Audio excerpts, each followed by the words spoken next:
eto, da se ne lažemo i da sad tu ja ne pričam kako je cveće proleće, mislim, nije, mislim da mi je taj moment prilagođavanja na novu sredinu i na novi grad i na engleski jezik, na kraju krajeva, sigurno traje između nekih 3 do 6 meseci. Zavisi kako za koje stavke.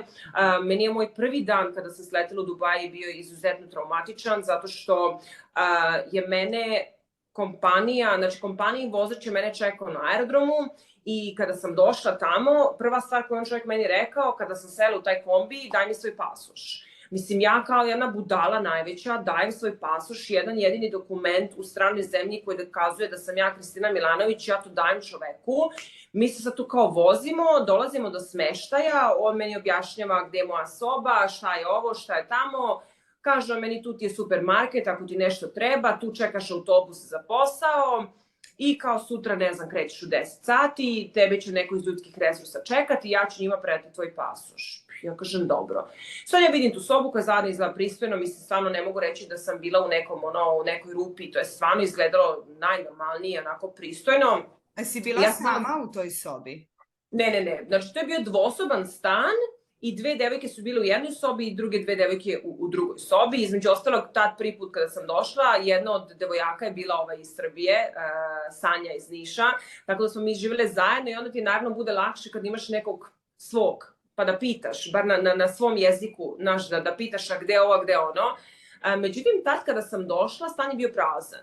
Ja sam samo žela da idem da kupim neke namirnice, da nešto pojedem i neka sredstva za čišćenje, čisto malo da to očistim.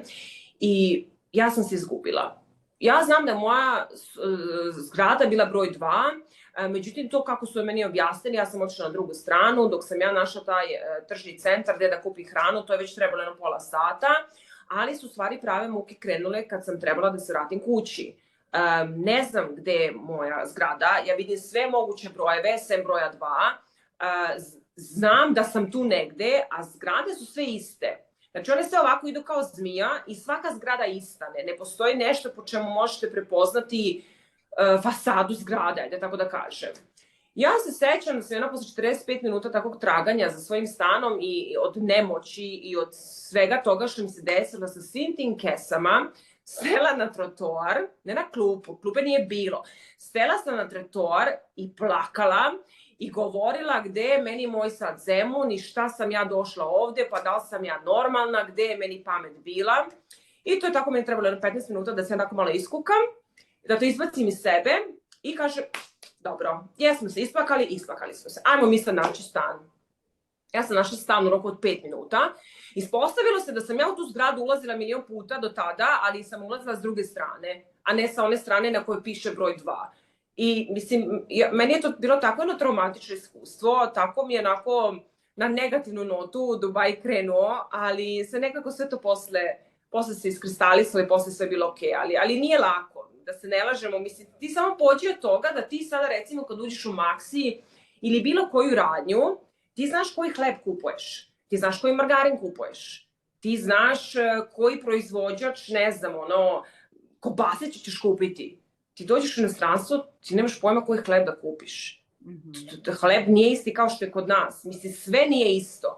Margarin ili kako se zove taj puter, to se ne zove puter. To se zove nešto drugačije, pa ti sad ne znaš engleski, pa ti sad googlaš, pa ti nemaš pojma šta je ovo što je margarin. Ne, jako je teško. Mislim, sad naš prođe to, zaboraviš, ali da se ne lažemo, nije lako. Ja zaista ne znam ni jednu jedinu osobu koja mi je rekla, po meni to bilo super. Ali ono što mogu reći je da sada, nakon ovog iskustva gde sam jednom spakovala svoj život u kofer i otišla, sad bi ti se mogla preseliti još narednih 100 puta u bilo koju drugu zemlju. Jednom kad pregurate, tad možete sve. Možete planirati